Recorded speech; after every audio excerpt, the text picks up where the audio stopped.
Hello everyone, welcome back to Dayal book. तो कैसे हैं आप लोग? आई होप आप सारे अच्छे होंगे और पढ़ाई कर रहे होंगे। तो आज के सेशन में कंप्लीट करने वाले हैं भारतीय राज्य व्यवस्था, जिसमें भारतीय संविधान के अनुच्छेद, अनुसूची और भाग और सूची के बारे में कवर करेंगे। तो ये इस टॉपिक का पार्ट 3 है। इससे ऑलरेडी आपका पार्ट 1 और पार्ट 2 अपलोड हो चुका है, तो आप लोग जाकर वहाँ पर देख सकते हैं। और इस सीरीज़ में जितने मैंने क्वेश्चन चूज किए हैं सारे किसी न किसी एग्ज़ाम में पूछे गए हैं, तो सारे क्वेश्चंस इंपॉर्टेंट हैं। तो आप लोग इस वीडियो को अंत तक देखा करें ताकि कंप्लीट इन्फॉर्मेशन मिल सके। क्वेश्चन नंबर 81, निम्नलिखित में से कौन सा प्रावधान भारतीय संविधान के अनुच्छेद 39 में है? तो इस क्वेश्चन का आंसर होगा ऑप्शन बी, प्राकृतिक महत्व के स्मारकों तथा स्थानों तथा वस्तुओं का संरक्षण। नेक्स्ट क्वेश्चन है, भारतीय संविधान के किस अनुच्छेद के अंतर्गत राष्ट्रीय महत्व तथा ऐतिहासिक हित के प्रत्येक स्मारक, स्थान तथा वस्तु की रक्षा करने के लिए प्रतिबद्ध है? तो ऑप्शन सी है अनुच्छेद 39। भारतीय संविधान का अनुच्छेद 39 कहता है कि किसी व्यक्ति को अपने स्मारकों और राष्ट्रीय महत्व के स्थानों और वस्तुओं की रक्षा करनी चाहिए। भारतीय संविधान का अनुच्छेद न्यायपालिका को कार्यपालिका से अलग करता है। वो कौन सा अनुच्छेद है? तो अनुच्छेद 50 है, जो कार्यपालिका को न्यायपालिका से अलग करता है। नेक्स्ट क्वेश्चन है, भारतीय संविधान का कौन सा अनुच्छेद अंतर्राष्ट्रीय शांति और सुरक्षा को प्रोत्साहन को लेकर राजनीति के निर्देशक सिद्धांत को बताता है? तो ऑप्शन बी है अनुच्छेद 51। नेक्स्ट क्वेश्चन है, भारतीय संविधान का कौन सा अनुच्छेद मौलिक कर्तव्यों के बारे में बताता है? तो ऑप्शन बी अनुच्छेद 51। स्वर्णसिंह समिति की सिफारिशों पर 42वें संशोधन 1976 द्वारा अनुच्छेद 51A मौलिक कर्तव्य भाग 4A जोड़ा गया था। 86वें संविधान संशोधन अधिनियम 2002 में एक और कर्तव्य 51A भी जोड़ा गया है। नेक्स्ट क्वेश्चन है, 42वें संशोधन द्वारा संविधान के किस अनुच्छेद में मौलिक कर्तव्य को जोड़ा गया? तो अनुच्छेद 51A। संविधान के अनुच्छेद 51 में 10 मौलिक कर्तव्य को रखा गया। बाद में 86वें संविधान संशोधन अधिनियम 2002 के माध्यम से एक और कर्तव्य को जोड़ा गया था। भारत के संविधान के किस अनुच्छेद में कहा गया है कि भारत का एक राष्ट्रपति होगा? तो अनुच्छेद 52 में कहा गया है कि भारत का एक राष्ट्रपति होगा। नेक्स्ट क्वेश्चन है, भारत के संविधान का निम्नलिखित में से कौन सा अनुच्छेद राष्ट्रपति के चुनाव की प्रणाली से संबंधित है? तो ऑप्शन बी है अनुच्छेद 55। भारत के संविधान के अनुच्छेद 55(3) के अनुसार राष्ट्रपति का चुनाव अनुपातिक प्रतिनिधित्व प्रणाली के अनुसार एकल संक्रमणीय मत के माध्यम से होगा और ऐसे चुनाव में मतदान गुप्त मतदान द्वारा होगा।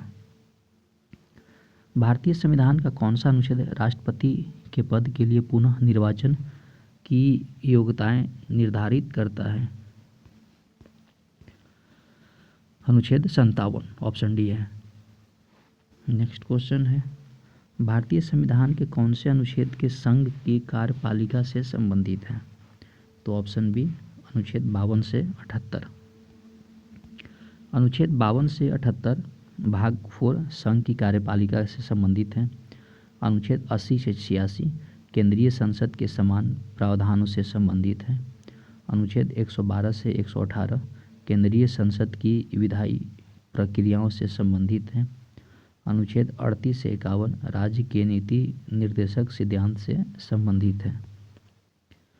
नेक्स्ट क्वेश्चन है, भारत के संविधान के निम्नलिखित में से कौन सा अनुच्छेद राष्ट्रपति द्वारा शपथ या प्रतिज्ञान से संबंधित है?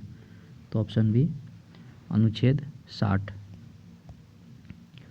भारतीय संविधान का कौन सा अनुच्छेद राष्ट्रपति के महाभियोग से संबंधित है? तो अनुच्छेद 61।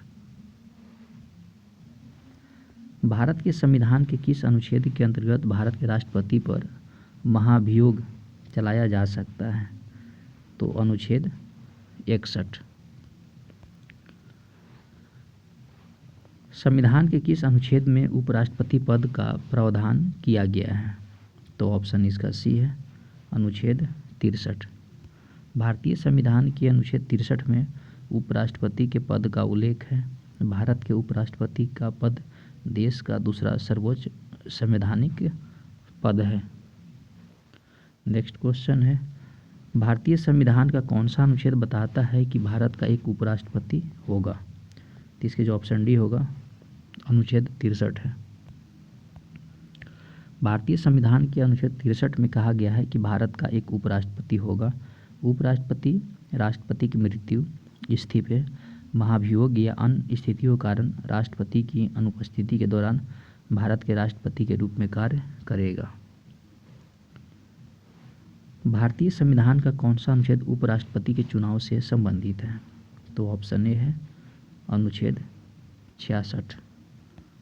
नेक्स्ट क्वेश्चन है, भारत के संविधान का कौन सा अनुच्छेद राष्ट्रपति द्वारा क्षमादान आदि देने और कुछ मामलों में सजा को निलंबित करने, हटाने या कम करने की शक्ति को परिभाषित करता है?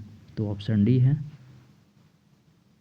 अनुच्छेद 72। माफ़ कीजिएगा, ऑप्शन सी यहाँ पर होगा, ये मिस प्रिंट हो गया है।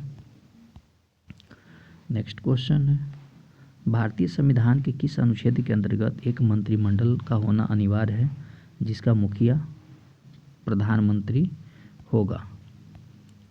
तो ऑप्शन 74 ए। संविधान के अनुच्छेद 74 फर्स्ट में यह व्यवस्था की गई है कि राष्ट्रपति की सहायता करने तथा उसे सलाह देने के लिए एक मंत्री परिषद होगा जिसका प्रमुख प्रधानमंत्री होगा। राष्ट्रपति इस मंत्री परिषद की सलाह के अनुसार अपने कार्यों का निष्पादन करेगा। नेक्स्ट क्वेश्चन है, संविधान के किस अनुच्छेद के अंतर्गत मंत्रीगण सामूहिक रूप से लोकसभा के प्रति उत्तरदायी है? तो ऑप्शन सी है, अनुच्छेद 75। अनुच्छेद 75(3) में कहा गया है कि मंत्री परिषद सामूहिक रूप से लोकसभा के प्रति उत्तरदायी होगा। नेक्स्ट क्वेश्चन है, संविधान का कौन सा अनुच्छेद मंत्री परिषद के गठन के बारे में आधारभूत नियम निर्धारित करता है? तो ऑप्शन सी है, अनुच्छेद 75। अनुच्छेद 75 में कहा गया है कि राष्ट्रपति के द्वारा प्रधानमंत्री की नियुक्ति की जाएगी और प्रधानमंत्री की सलाह पर राष्ट्रपति अन्य मंत्रियों की नियुक्ति करेंगे। नेक्स्ट क्वेश्चन है,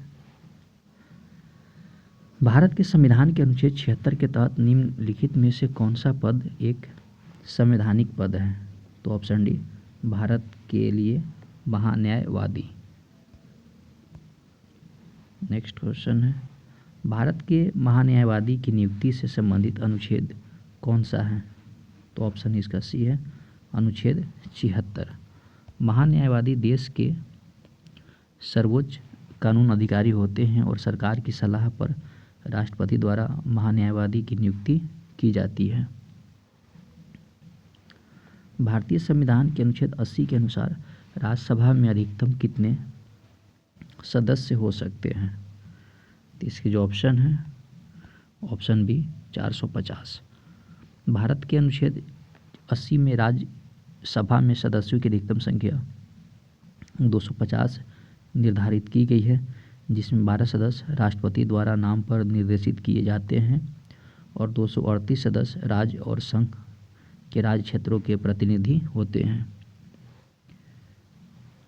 भारत के संविधान का कौन सा अनुच्छेद संसद के सत्रों से संबंधित है? तो ऑप्शन ए है, अनुच्छेद 85।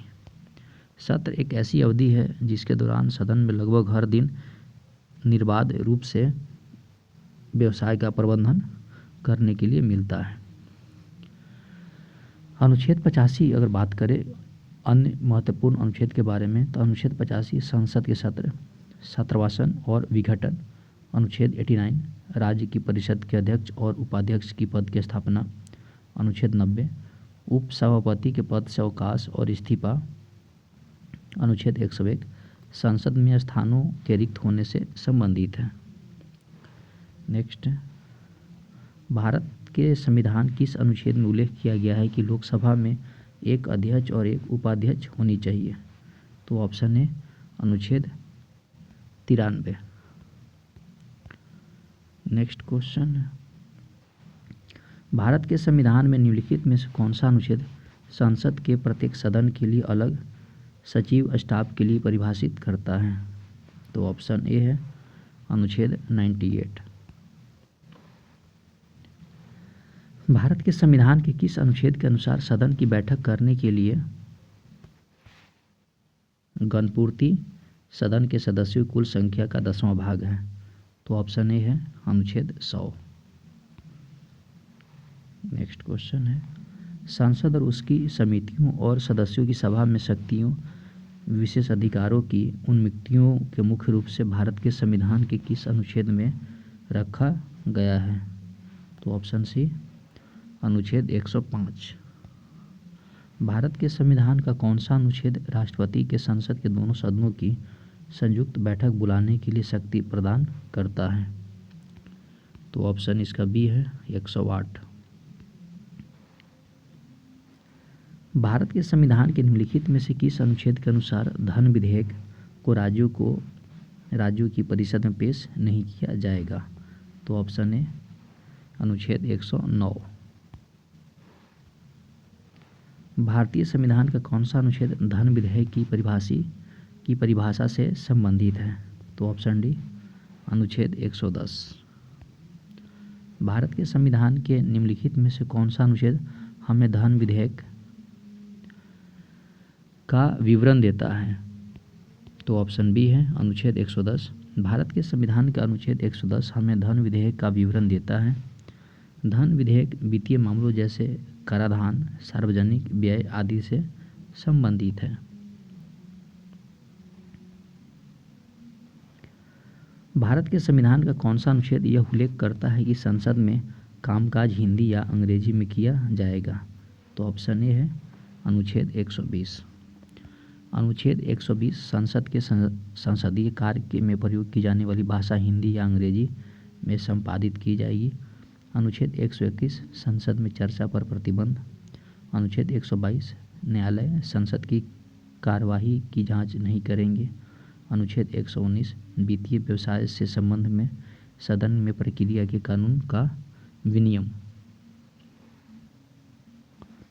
भारत के संविधान के किस अनुच्छेद के अनुसार राष्ट्रपति को संसद में अवकाश के समय अध्यादेश जारी करने का अधिकार देगा? तो ऑप्शन सी अनुच्छेद 123। सर्वोच्च न्यायालय के न्यायाधीशों की नियुक्ति राष्ट्रपति के द्वारा भारतीय संविधान के किस अनुच्छेद के तहत दी जाती है?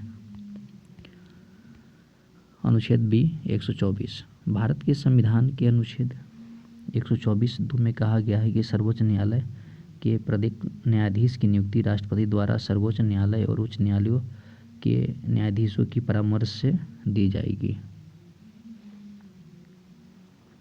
भारत के संविधानों का कौन सा अनुच्छेद विशेष न्यायाधीशों की नियुक्ति से संबंधित है?